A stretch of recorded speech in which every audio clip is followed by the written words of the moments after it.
Carry on my wayward son. There'll be peace when you are done.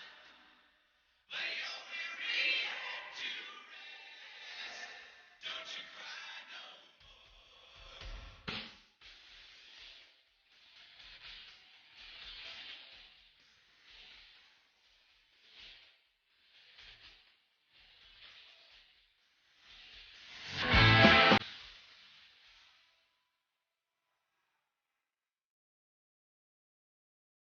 Well, how was the recording process for you guys?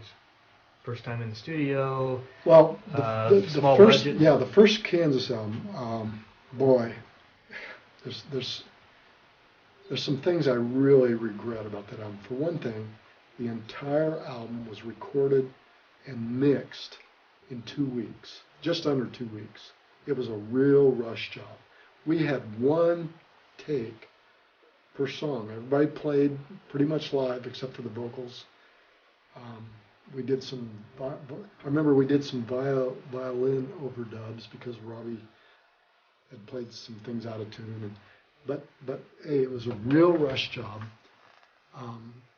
Not only that, but we didn't have the studio for 24 hours. As I mentioned, we were flip-flopping with other bands. So we only had it for, we had to completely wipe the board clean when we left the session. Things like that. And the fact that that album was, well, Wally Gold, and I loved Wally dearly, but he was not the right producer for Kansas, I don't think. The previous, he had done Barbara Streisand before he did us. Okay. There's a lot of things wrong with that album that could have been made right. And the most wrong thing about it, after they mixed the album, they wiped the masters clean. So you can never remix They it? can never be remixed. They were so cheap that they took wanted to sell the tape back to the studio or something. Reclaim it? Yeah, reclaim the master tapes. So it was wiped clean. The fact that the band, that kind of says something about what they thought would become of us. They might have thought that we were just a one-shot deal. But what happened was we finished the album, we came home back to Kansas, and we told everybody, hey, we made an album in New York. Well, where is it? It was like months before it came out. And when it finally came out, we decided we needed a manager. Don Kirshner Right. got us a couple of different managers. Some of them were really duds. And we tried Alice Cooper's manager, but he didn't want to take another band. So meanwhile, we've been working with our booking agent, who was Bud Carr. And Bud Carr was such a hot-shot booking agent. He booked us on every tour he could get us on. We finally pulled him aside and said, Bud, would you consider managing the band? No, I'm just a booking agent. No, we need you to manage us. Well, he did. He not only managed us, but our manager was also a booking agent, so he knew the ins and outs of the road. And we just lived, and I mean lived, out on the road, out of a suitcase all the time. All the time. Well, first time I recall hearing Don Kirshner's name was there was a TV show called Don Kirshner's Rock Concert. Yeah. And that was becoming huge nationally on We television. played on his show before our first album actually hit the That's the first time I streets. remember seeing it. Yeah, everybody heard of Kansas before their album was out. I think he got in some trouble for that actually. Well, what was that experience like, playing on national television? Well, it's kind of like doing our first album. It's 1, 2, 3, go. Here, I remember this. Well, two things I remember. One, a few hours before we were to go to film in the studio, I went in a Ralph's. There's these grocery stores in California called Ralph's. And I thought, man, I got to buy some shampoo and stuff. I want to look my best, So I bought this shampoo stuff called it's called Hair Food. Hair food. It makes your hair look thicker. I thought, well, that'll work for me. Yeah. So I bought this hair food stuff. I went back to the hotel and I put it on my hair. And I thought, man, this stuff feels weird. And I couldn't wash it out. It did not wash out my hair. I must have washed my hair like 8, 10 times trying to wash this stuff out, and it wouldn't wash out. So I had kind of stringy looking hair. I thought that was kind of funny. But anyway, it was a little bit like recording our first album because it was just 1, 2, 3, go. I remember what the cameraman said, "Hey boys, do good tonight.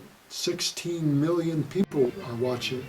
Now this is right before you go out on stage. This is while we're on stage. The red light was blinking. It was just about to go on. It's just 16 million people are watching. And as soon as he said that, we all just froze. I mean, you can see my hand quivering on the keyboard. If you look real close, you see my hand doing this on the keyboard. We were petrified. What I noticed from the video clip of that, you're wearing a kind of a orange jersey maybe, and it says on it left Faxon. No, Yeah? left Fraxon. Fraxon? Fraxon.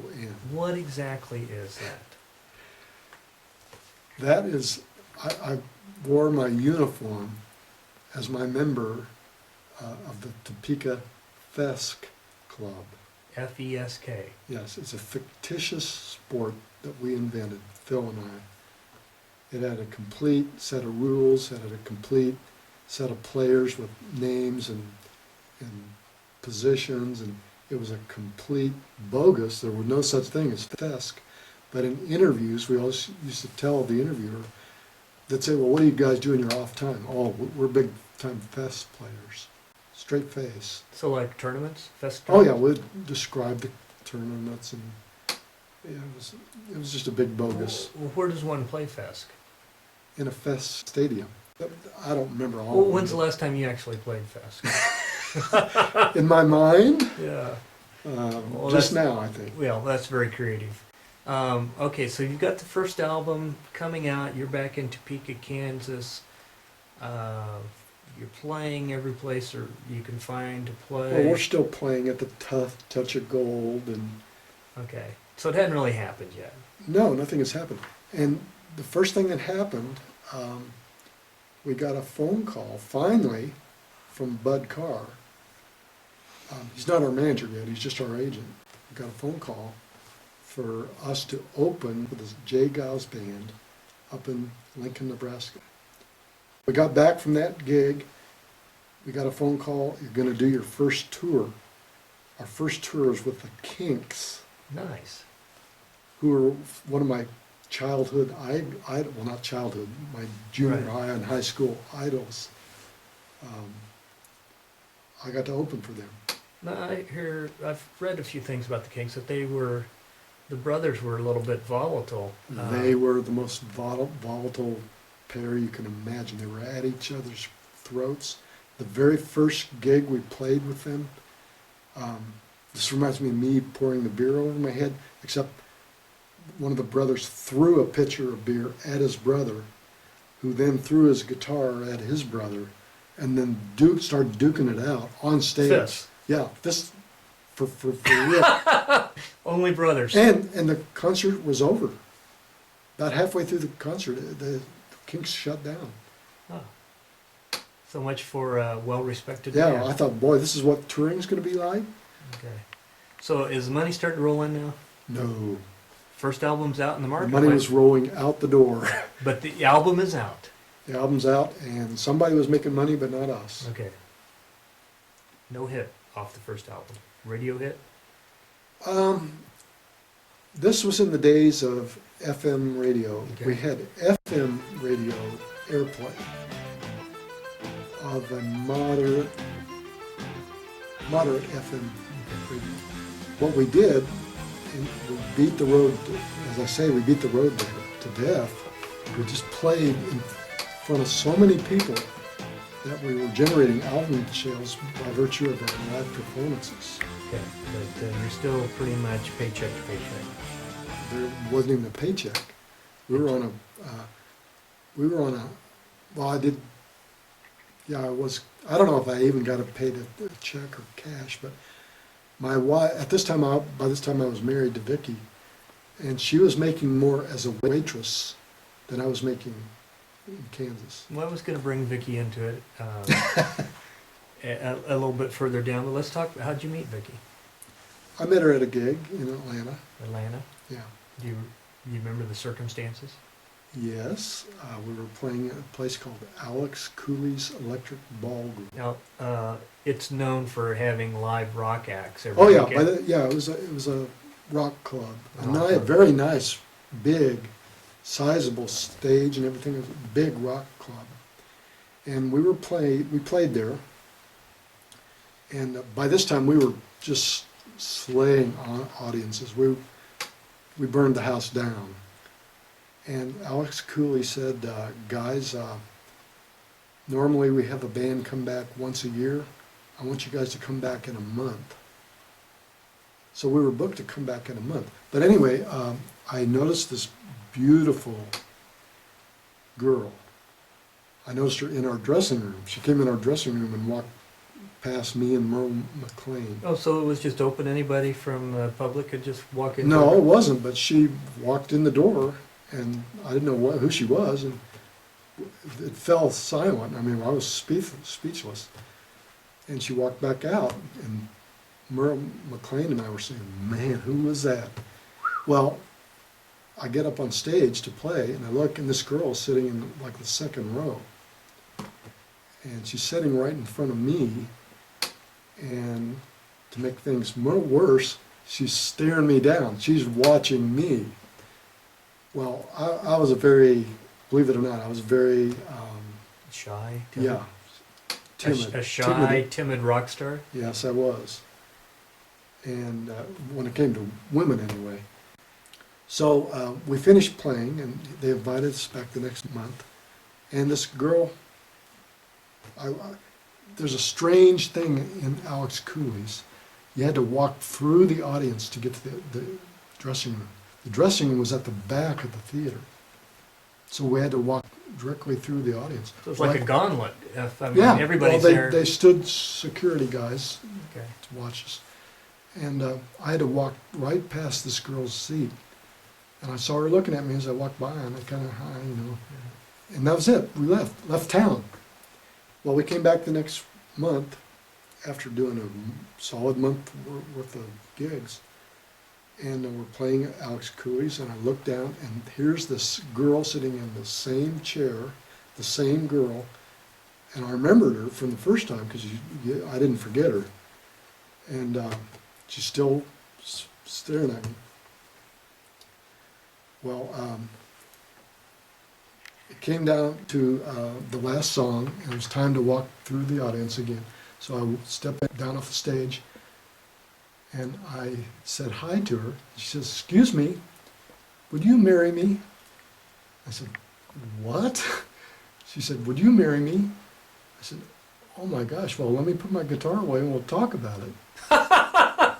And that's the last thing I remember. I mean, it was just, I was in love. So You were in love. Yep. I left the next morning and began writing letters immediately. We wrote letters and called each other on the phone, and that's how we got to know each other, actually. Amazing story. Yes, it is. So, well, and you've been married now how long? 33 years. Wow. That's a wonderful. 34 years. Don't. Well, okay. We can come back and edit this if we have to. Whatever. I've been married 30-some years. Okay. Radio hit. I mean, at what point does CBS Records come to you and say, "Hey, guys, Well, you've got a contract for like a 3-record deal, 3-album deal, or is it an open-ended contract?" I think we had a kind of an open-ended thing then. But anyway, we recorded, actually the night I left, of the night I met Vicki, we flew to LA to begin recording Song for America. Okay. So we recorded our second album, more of the same, except it was kind of ramped up. The song for America, despite being 10 minutes long, got a fair amount of airplay. And so we were becoming an FM underground type of band. Don Kirshner wanted hits. He wanted to break through He's radio. Mr. Hit, you know. Yeah. So he wanted a hit. So we toured Song for America, and nearly a year later, we recorded Mask, our third album. Right. And there was a strange little episode then because we were getting lots of pressure to write hits. And there's basically you and Steve Walsh as writers and co-writers. Yeah, Together. the pressure was on us. I made no attempt to write a hit. Steve made attempts to write hits, which resulted in the Mask album, which was a very fractured kind of album. You got some songs that are very popish and some songs that are very progressive and mystical sounding and all that. So that's why that happened, because of all that pressure. By the time we got to Left Overture, our fourth album, they had told us, boys, if you don't have a hit, this time it's over. This is going to be No, your last album. this is it. So I don't know if it was this pressure that got to Steve or what, but he just completely dried up as a writer. They're what they call writer's block. Yep, we got to the meeting about. We would always have a meeting before an album about what songs you got. Steve says, "I don't got anything." And yeah, my eyes got real big. What? You don't have any songs? Because I had like 3 ideas and maybe 2 songs. So you're feeling some pressure. Oh man, it all landed on my shoulders. And that was the most trying, that was the hardest thing I think I ever did. I would write a song in the nighttime, would learn it the next day, I'd get home from rehearsal, eat dinner, write another song to learn the next day, and that was what happened throughout that. I was pulling on old ideas I had, anything I could have to write album, and I got the album written, all except for Carry On Wayward Son. Which is, today as we look over our shoulder in the rearview mirror, it's a premier classic rock song, something you'll be known for you know, the rest of our lives. And that was the last song you'd written? And it was the last song that I wrote before the last day of rehearsal. And we didn't even really get to learn it very well. We barely had learned it. And we got to the studio. It was one of the first things we recorded. And I can't remember who actually had the idea of starting out with the vocals. The acapella. Yeah, we added that later to the song. And it's a good thing we did, because that song, starting out with the vocals, that's the hook right there. And one writer actually told me, Carry On Wayward Son is full of hooks. The chorus is a hook. The guitar riff is a hook. Your guitar solos are hooks. The organ player is a hook. It's got different parts of the song that are hooks. It's a thing that, it's a progressive rock, but was very, very radio friendly song. And we knew something was up because the first time I heard it on the radio was always a thrill. When we'd heard ourselves on the radio before, but not every time I turned on a radio, any radio, anywhere. It was on all the time. Do you recall sitting down and saying, I'm going to write a hit and this is... No, Okay. no. It's Give me just the background on that song writing it. there's no background to it. Little pieces here and there that you were putting together? Or just one big... No, it was pretty much just playing guitar riffs at my parents' house in Topeka. It was written in Topeka. Written in Topeka. Yeah, we lived in Atlanta at the time, but it was written in Topeka because we came back here to practice. Okay, so you're in Topeka, you're over at Mom and Dad's, you're sitting down at the keyboard, you got your guitar. Yeah, my parents had moved back to Topeka by this time. And my dad had an organ in the living room with bass pedals. I remember writing several of the songs with That bass pedal. playing the big bass pedals on the organ. And I remember I had a little amplifier and a guitar, and I just came up with this stuff for Wayward Son. Very much off the cuff. Just, hey, I need a riff. Here's a riff. It was just that fast. What about lyrics? Same thing with lyrics. I had to crank them out. I mean, I had to write the lyrics on the way to rehearsal sometimes, Okay. or at rehearsal sometimes. Well, there's a song that's a good example of having spiritual overtones to it. Yes, it was. So, what's going on with you spiritually at that time? Spiritually, what was happening? It's autobiographical.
The song is about me carrying on until I eventually find what I'm looking for. So you're on a search. I was reading everything I could get my hands on. I was carrying around suitcases full of books on the road. Did you have the Urantia book at this time? No, not yet. Okay. That came later. That was in 1979. Okay. But I was searching already. Yep. And same thing with The Wall. My gosh, that was a very introspective song about, I feel like when I finally get up against the wall. First time I heard The Wall, really listened to it, I was with a friend that you know, Steve Congdon, brother of our pastor, Jim Congdon, Topeka Bible Church. And we'd spent the evening out together having dinner, and he's dropping me off. I was getting ready to get out of the car. He goes, "You can't leave. It's right in the middle of the wall. That's sacrilegious." And I got back in the car, and we sat there in silence for the entire duration of that song, listening to it. And I just felt overcome by emotion after really letting it sink in. Yeah, one interesting tidbit regarding The Wall. It has the body of the song, and then at the end of it, it has the instrumental part. That climbing chord progression. And that part was a part of another song originally that Kansas did that nothing ever came of it. And that's how desperately I was putting together pieces of songs and everything to try to make things. And thank goodness that part didn't get lost. It fit so beautifully at the end of The Wall. So it was leftover. Yeah. Left And that's Overture. why we called the album Left Overture.